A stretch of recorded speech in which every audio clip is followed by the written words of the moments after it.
Amados hermanos, si hay historia que a mí en lo personal me llega, es la historia de los discípulos de Emaús. Porque los discípulos de Emaús para muchos pueden ser dos desertores que después de ver todo lo que había ocurrido en Jerusalén en aquellos días, desertaron de ser discípulos de Cristo y volvieron a sus casas. Pero la verdad de las cosas, amados hermanos, ellos eran tan parecidos a nosotros, más de lo que pensamos. Porque estos hombres, la palabra de Dios nos dice que iban hablando de las cosas que habían acontecido en Jerusalén en aquellos días. No iban hablando pelambre, no iban hablando algún cagüín de los discípulos, iban hablando de las cosas que a Cristo le habían pasado. Pero ¿sabe algo? El detalle más grande que hay en estos hombres, la palabra de Dios nos dice que iban tristes caminando. Y en estos tiempos es tan real para muchos que caminan por el Evangelio hacerlo de manera triste. Muchos tristes hay aún en la casa de Dios. Hay muchos que cuando vienen hasta este lugar, Dios los puede tocar, pero en sus corazones sigue habiendo tristeza. Muchos, amados hermanos, cuando salimos en la mañana al trabajo, muchos cuando salen a estudiar, muchos cuando salen a hacer algún trámite, muchos cuando salen a lo mejor a médico, muchos vuelven tristes a sus casas. Porque a lo mejor las noticias no eran las más alentadoras. A lo mejor no les fue como ellos pensaban. Y vuelven a sus casas de la misma manera que estos hombres. Vuelven tristes. Y eso es algo, amado hermano, que muchas veces nosotros también volvemos de esa manera a nuestros hogares. Llegamos del trabajo tristes, caminamos tristes, volvemos a lo mejor de algún trámite tristes. Pero aleluya, porque a estos hombres que volvían en esa condición, uno les salió al encuentro. Uno que no quiere que estén tristes, uno que no quiere que vuelvan derrotados, uno que no quiere que deserten, uno que fue a buscar lo que se había perdido. Porque el fin, amados hermanos, de que Jesús le haya salido al encuentro era para juntarlos con los otros que estaban en Jerusalén. Porque si hay algo que quiere Dios con su iglesia, es juntarla. Porque Dios sabe que cuando la iglesia está en la verdadera unidad, no esa unidad que muchos predican, que porque somos amigos somos unidos, no, sino que esa unidad en el Espíritu. Cuando Dios sabe que cuando la iglesia camina en esa unidad, sin mirar carteles, sin mirar personalidades jurídicas, sin mirar a lo mejor quién predica mejor que el otro, Dios sabe que el poder de Dios está en medio de esa iglesia. Porque Dios quiere, amados hermanos, juntarnos. Dios quiere juntar, como dice el lema de la convención, quiere juntar a sus águilas. Pero ¿sabe algo? Para juntar a sus águilas,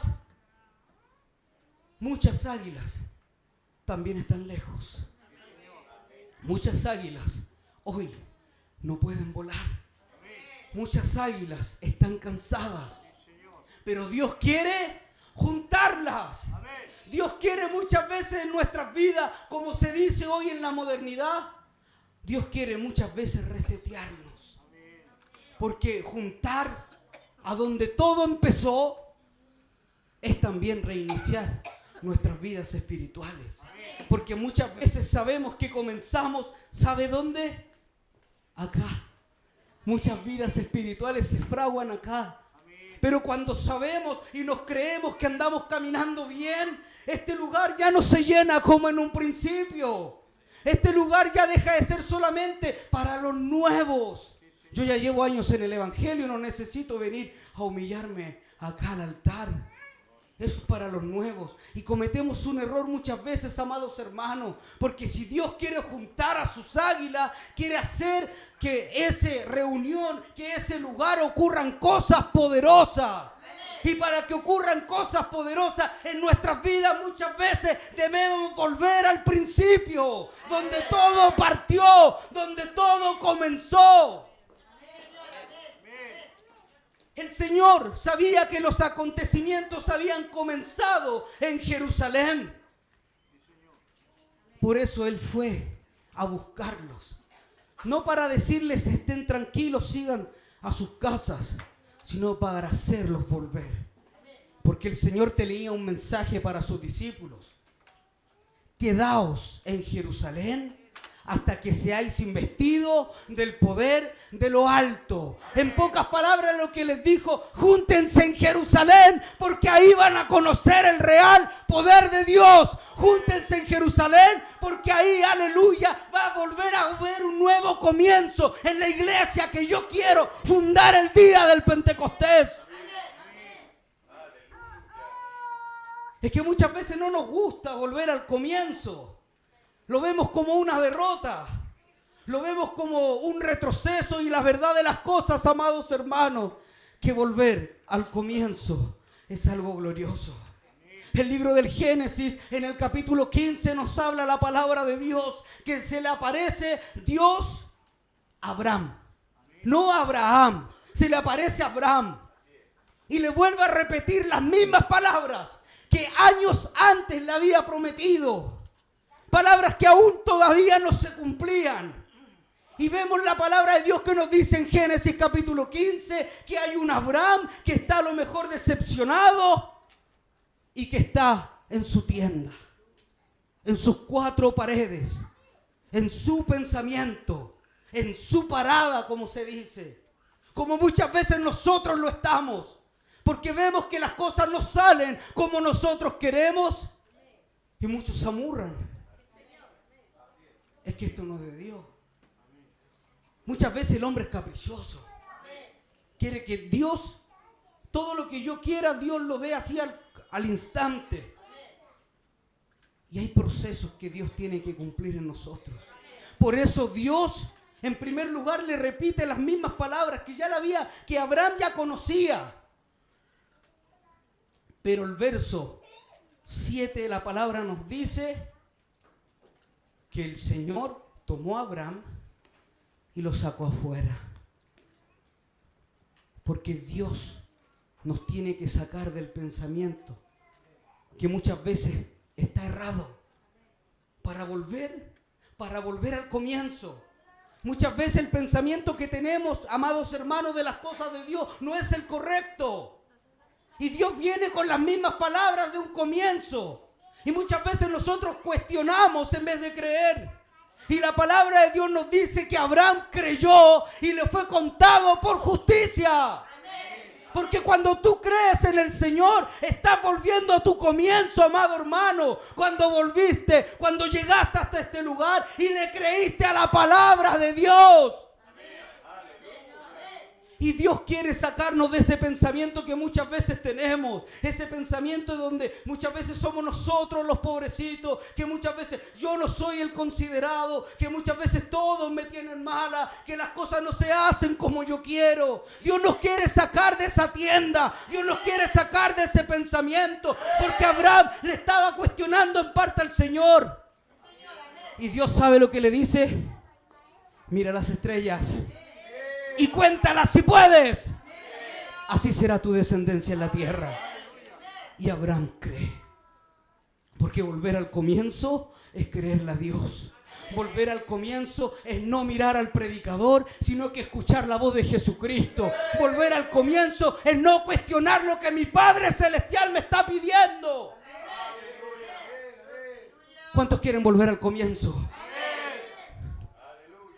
El libro de Génesis capítulo 31 verso 13 nos habla de Jacob. Jacob que ya estaba asentado en Aram. Un Jacob que ya estaba siendo prosperado en lo económico. Estaba cómodo. Tenía animales, tenía 2 esposas, tenía hijos.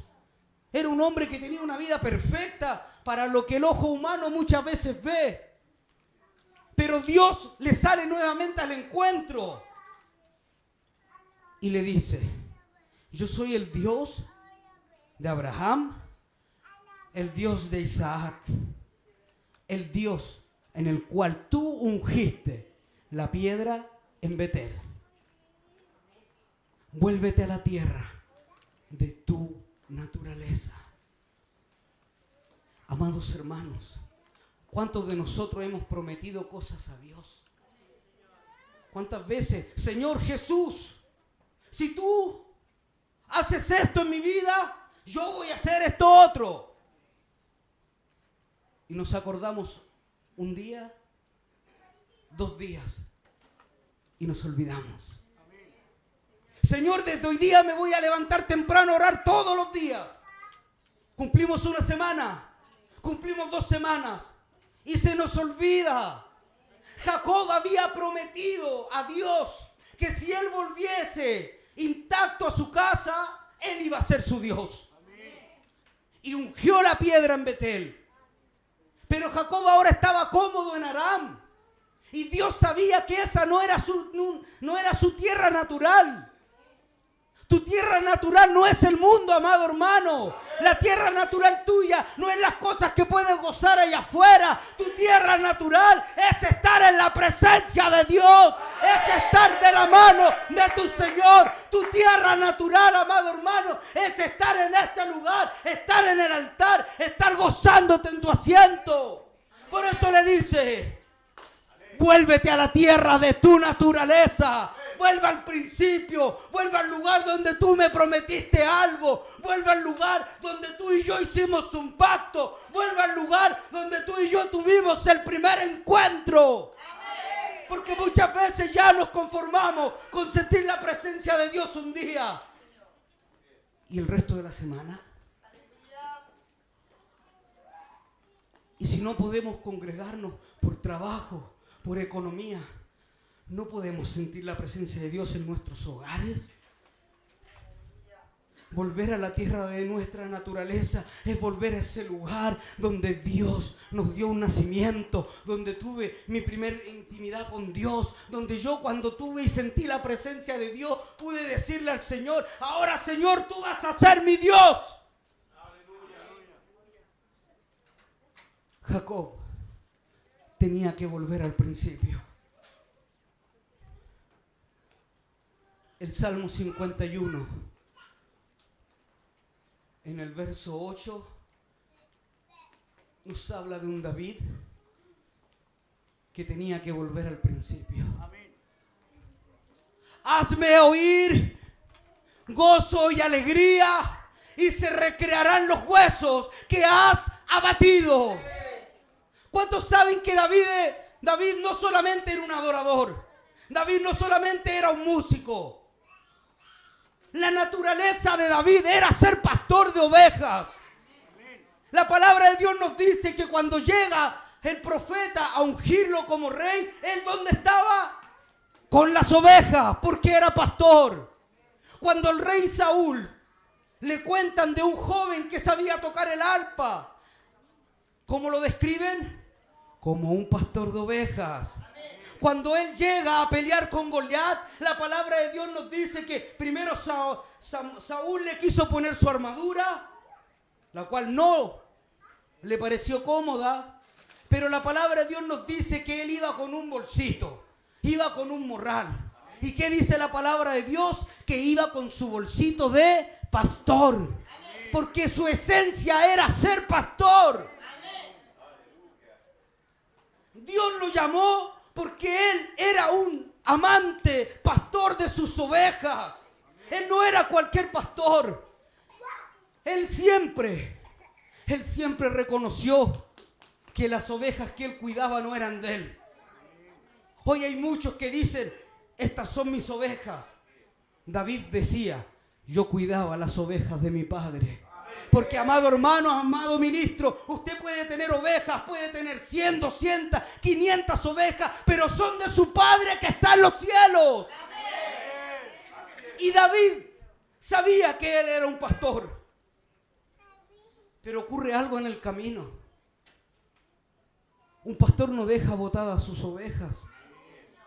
Y la palabra de Dios nos dice que cuando era el tiempo en que los reyes iban a la guerra, él se quedó en su palacio.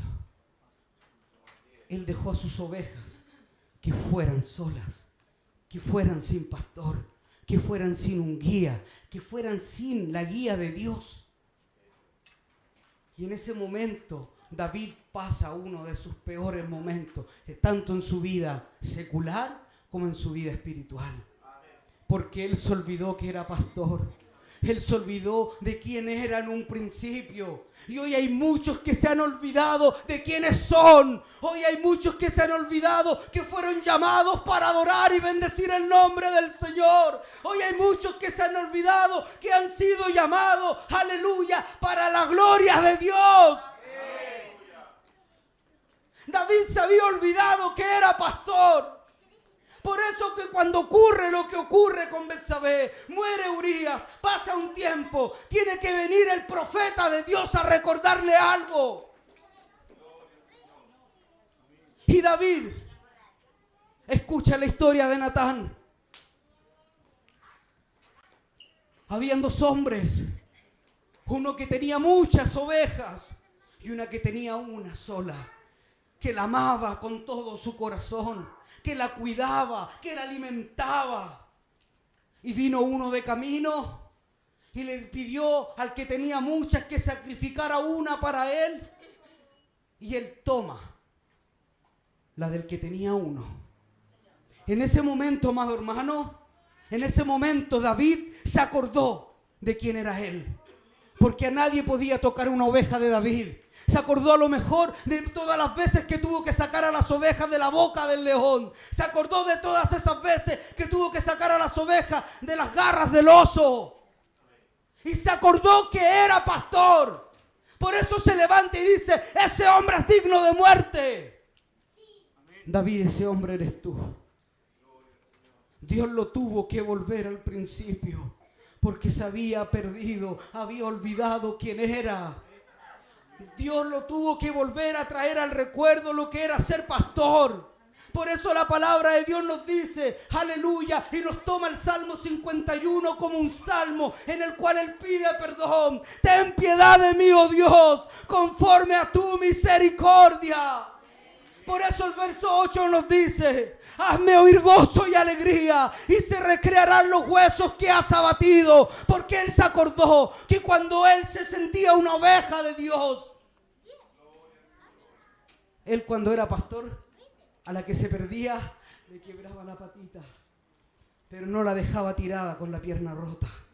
La tomaba, la cargaba y le conversaba. Hazme oír gozo y alegría y se recrearán los huesos que has abatido. Habla de cómo Dios lo vuelve al principio. Porque en un principio David no solo era pastor, él era una oveja.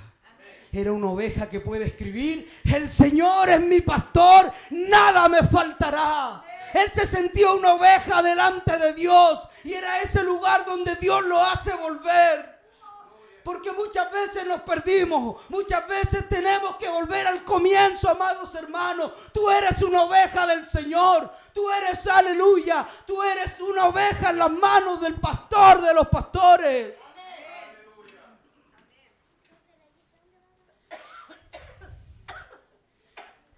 Volver al comienzo, para muchos, también es volver a la vida. Porque hay muerte espiritual muchas veces. Muchas veces hay muerte. Y la palabra de Dios nos dice que había un grupo reunido esperando a Jesús. Pero Jesús llega 4 días tarde. Y cuando llega había un grupo reunido, pero no alabando a Dios. Estaban en un funeral. Ni siquiera en un velorio, porque el muerto ya estaba en una cueva. Y la cueva estaba tapada.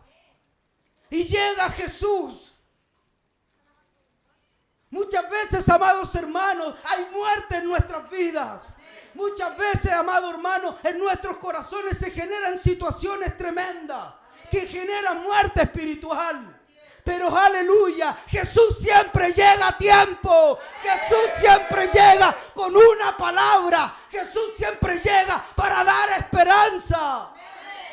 Lázaro llevaba 4 días. El cuarto día representa perder la fe. El cuarto día representa perder la esperanza. El cuarto día representa perderlo todo. Pero Jesús llega en ese momento, cuando tú sientes que estás perdiendo todo, cuando tú sientes que no hay vuelta atrás, cuando tú sientes que nada te puede sacar del estado en el que estás. Jesús llega siempre a dar algo a nuestras vidas. La hermana de Lázaro, cuando lo ve, le dice: si hubiese llegado a tiempo, mi hermano no hubiera muerto. Jesús siempre va a llegar a tiempo. Porque Jesús quiere volvernos al principio. Si hoy hay muerte en tu corazón, hoy puede haber vida también. Si tú sientes que hay cosas en tu vida que han muerto, porque hay cosas que mueren muchas veces. Muchas veces tenemos vidas de oración ferviente y de un momento a otro no hay oración. La oración se muere. Muchas veces lo único que queremos es congregarnos y llega un momento en que ya no queremos más congregarnos. La idea de congregarse se muere. Muchas veces somos amantes, lectores de la palabra y llega un día en que ya no queremos leer más. Ese deseo se muere y muchas veces estamos en este lugar con muerte en nuestros corazones. Ya no queremos orar, ya no queremos adorar, ya no queremos leer la palabra. Pero en este lugar está aquel que pudo decir a esos hombres, a esas mujeres que estaban en el lugar: yo soy la resurrección y la vida. El que cree en mí, aunque esté muerto, vivirá. Y todo aquel que vive y cree en mí, no morirá jamás. ¿Cuántos creen en ese nombre? ¿Cuántos creen en Jesucristo? Lázaro estaba muerto, como muchas cosas pueden estarlo, ¿por qué no? Pero había uno que no había perdido la fe. Había uno que había llegado a dar vida, y vida en abundancia. Saquen la piedra. Hay algo que Jesús no va a hacer. Jesús no va a hacer la labor nuestra. ¿Quieren que el muerto viva? Saquen la piedra. Muchas veces tapamos nuestros corazones con esa piedra. Es que me da vergüenza que el pastor vea que tengo esto muerto en mí. Me da vergüenza que a lo mejor piensen mal de mí. Con Jesús tienes que sacar la piedra. ¿Quieres que Jesús haga algo? Hay que sacar la piedra. Y cuando la sacan, Jesús dice: Lázaro, sal fuera. ¿Y sabe qué pasó? El muerto de 4 días sale vivito y coleando. Porque nuestro Dios tiene poder. Porque nuestro Dios trae a la vida incluso todo aquello que tú piensas que ya no va a volver a la vida. Esos deseos de adorar a Dios, esos deseos de servir a Dios, que muchas veces piensas y recuerdas. Yo hace años atrás servía al Señor. Yo hace años atrás era un lindo siervo en el Señor. Eso mismo hoy día puede convertirse en algo presente. Pero hay que volver al principio. Había un muerto, ahora había vida. ¿Saben quién más tuvo que volver al comienzo? El apóstol Pedro. La palabra nos dice que Pedro negó al Señor 3 veces. Y hay muchos que dicen que Pedro volvió a las cosas del mundo. ¿Por qué? Porque Pedro volvió a la mar. No, muchos han predicado que Pedro, cuando negó al Señor, se volvió al mundo. Yo lo he escuchado muchas veces. Pero ¿sabe algo? Pedro no volvió al mundo. Pedro fue al lugar donde todo comenzó. Porque la palabra nos dice que cuando él conoció a Jesús, ¿dónde lo conoció? En la mar. Porque hay que ser realista. ¿Cuántos acá han tenido una experiencia hermosa con Jesús? ¿Se puede borrar eso? ¿Se puede, después de tener un encuentro con Jesús, independiente de lo que ocurra, se puede volver atrás como si nada? Es imposible, porque cuando Jesús deja huella en tu vida, deja huellas de verdad. A lo mejor te puedes ahí, a lo mejor por un tema, un enojo, por cualquier cosa te puedes volver afuera, pero allá afuera te van a decir lo mismo que le decían a Pedro. Tú no eres del mundo, porque hasta tu hablar te delata. Porque Dios te marcó a ti, amado hermano. Y a lo mejor como Pedro, sientes que has negado al maestro, sientes que te has apartado del maestro. Vuelve donde todo comenzó, porque tarde o temprano el maestro va a aparecer. Tarde o temprano el maestro va a hacer algo en tu vida. Pedro, es imposible que Pedro haya vuelto a la mar como si nada. Él lo que estaba haciendo en la mar era esperar una mala pesca.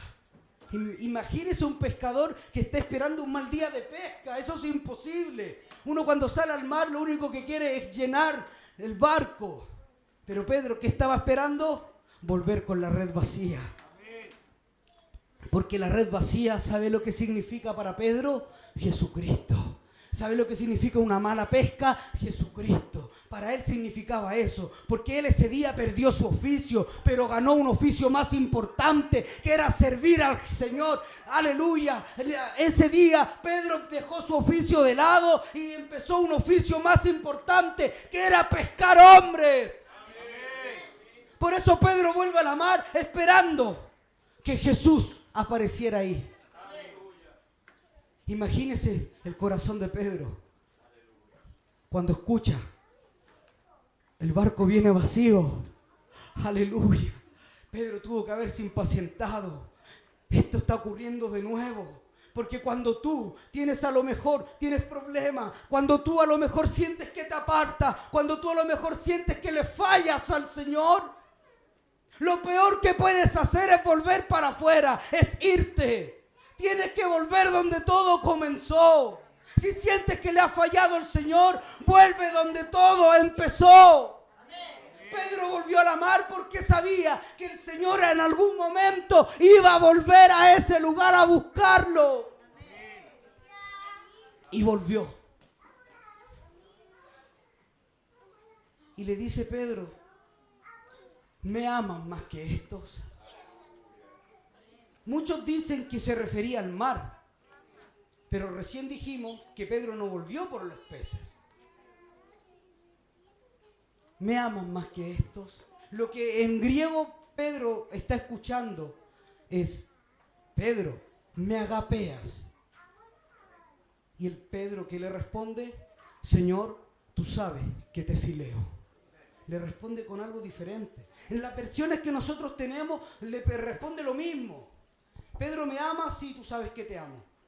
Pero en griego hay un cambio, y hay un cambio muy importante. Porque muchas veces nuestra relación con Dios es una relación de amistad, es una relación humana, es una relación terrena. El salmista también escribe en uno de sus salmos: te amo, oh Señor, porque has escuchado mi oración.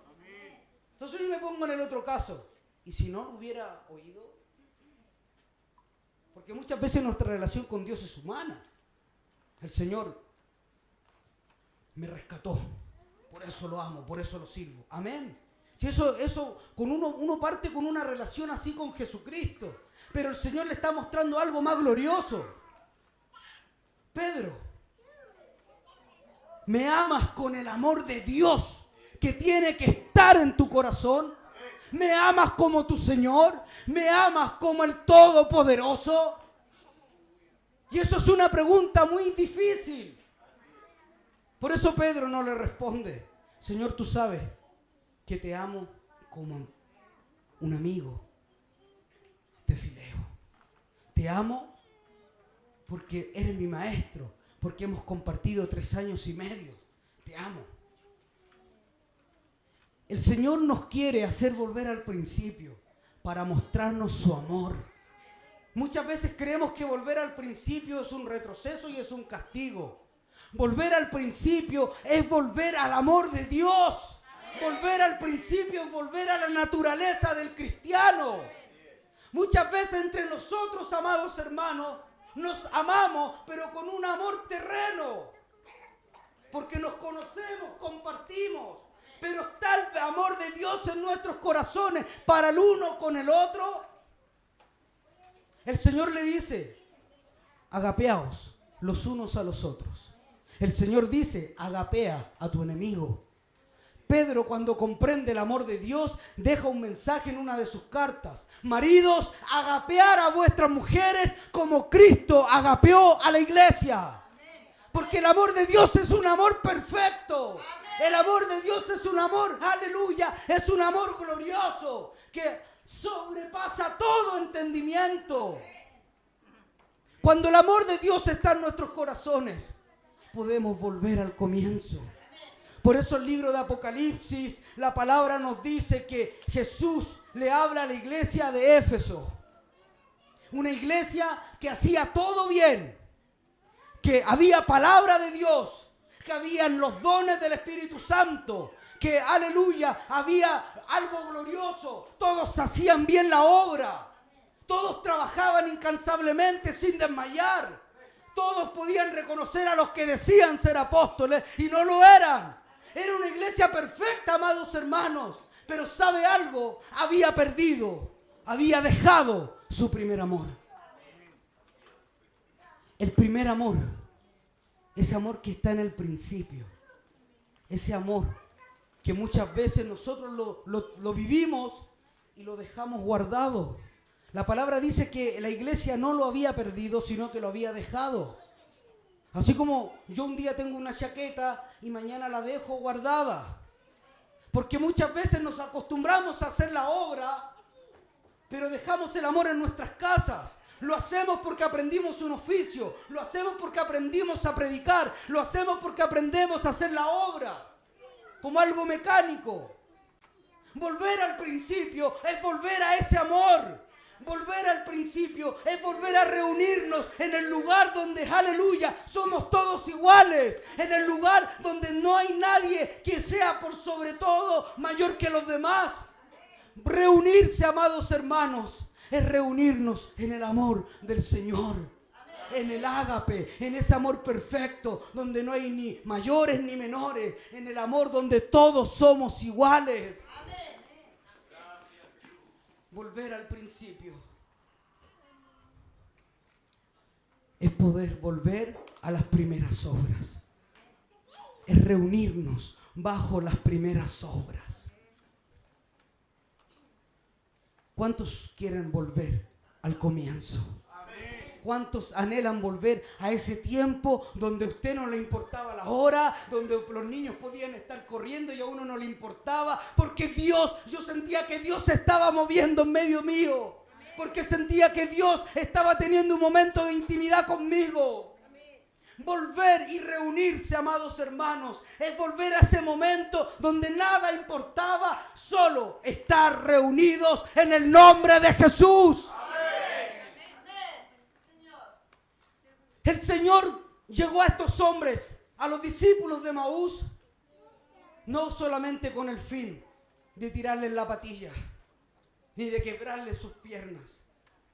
Volvió para reunirlos, donde todo comenzó. Se le apareció. Ellos no fueron a buscarlo. Jesús se apareció a estos hombres. Así como Dios está en este lugar y a muchos hoy se les puede aparecer. Muchos hoy pueden volver a tener un encuentro con Jesús. Dios nos puede salir al encuentro una vez más. Porque estamos acá muchas veces, pero nuestra mente está en el trabajo, nuestra mente está en las cosas que dejé de hacer, nuestra mente está en otro lugar. Reunidos para volver a Jerusalén. Porque en Jerusalén ocurrían cosas gloriosas.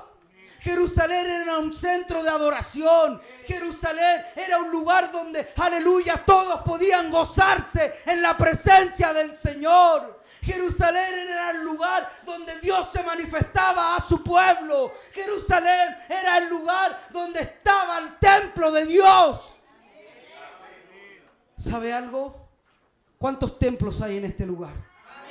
Usted es templo del Espíritu Santo. Usted es una Jerusalén andante. Porque el Espíritu Santo, la presencia de Dios está en su corazón.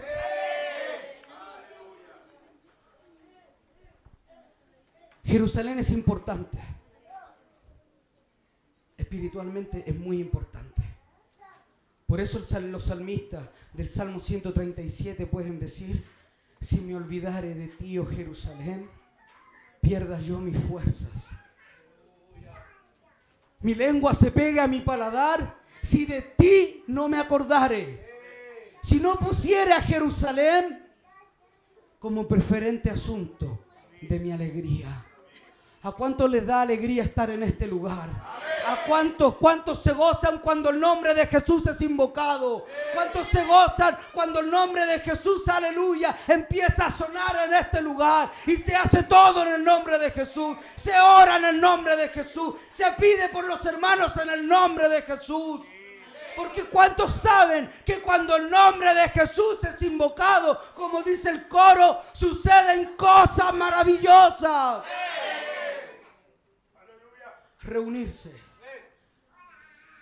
Reunirse, amados hermanos, es volver a ese lugar donde yo y Jesús somos uno, donde ya no importa nada, donde puedo venir con pena, pero la pena la dejo de lado, porque Jesús es más importante, donde puedo venir decepcionado, pero Jesús es más importante, donde puedo estar enfermo, pero Jesús es más importante, donde puedo estar cansado, pero Jesús es más importante, donde puedo a lo mejor estar hastiado de la vida, pero Jesús es más importante.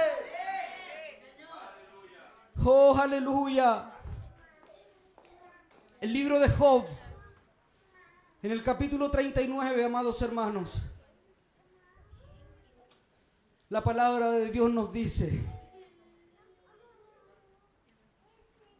vuela el gavilán por tu sabiduría y extiende hacia el sur sus alas. Se remonta el águila por tu mandamiento y pone en alto su nido. Ella habita y mora en la peña, en la cumbre del peñasco y de la roca.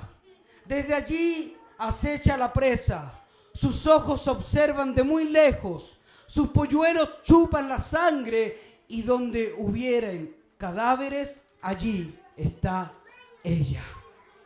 Se refiere al águila, pero ¿sabe algo? Cuando habla de cadáveres, está usando un verbo en hebreo, está usando una palabra en hebreo que es shalal, y esa palabra significa perforado hasta la muerte.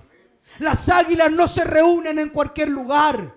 Las águilas se reúnen donde hay un perforado hasta la muerte. Y amados hermanos, nuestro Señor murió por cada uno de nosotros, perforado hasta la muerte.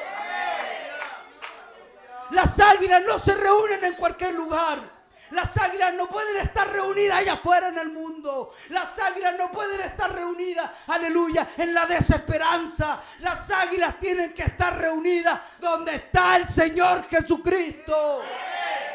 ¿Cuántas águilas hay en este lugar? Es que estoy cansado. Sí, puede estar cansado.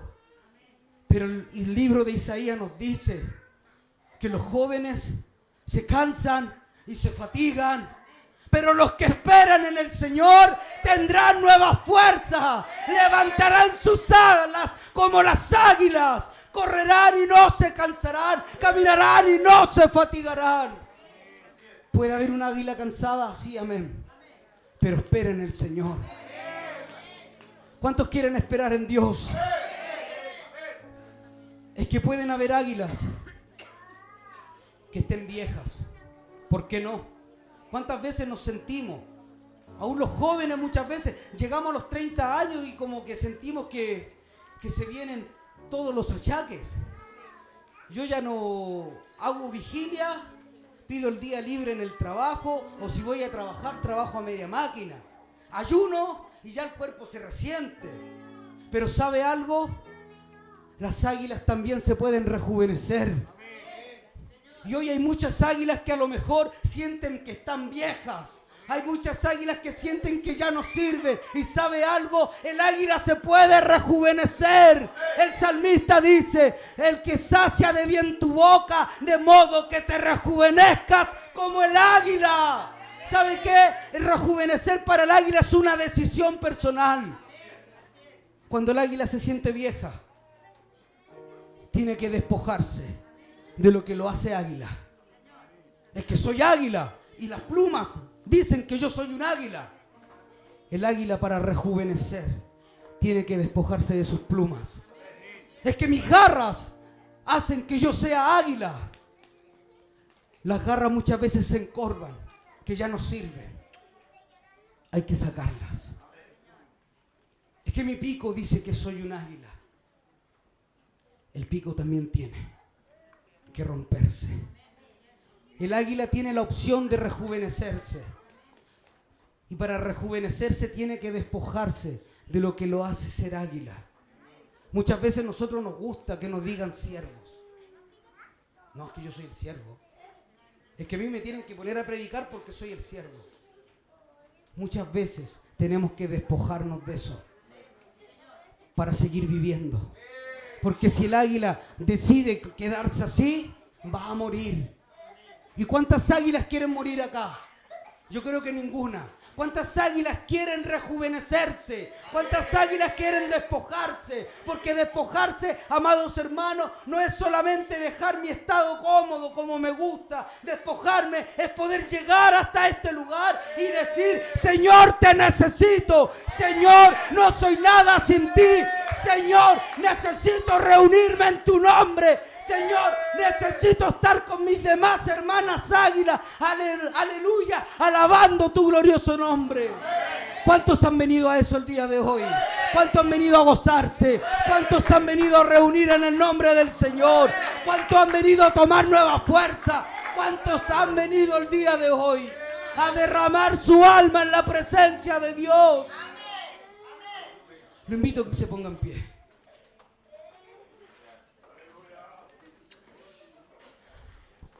Dios está en este lugar.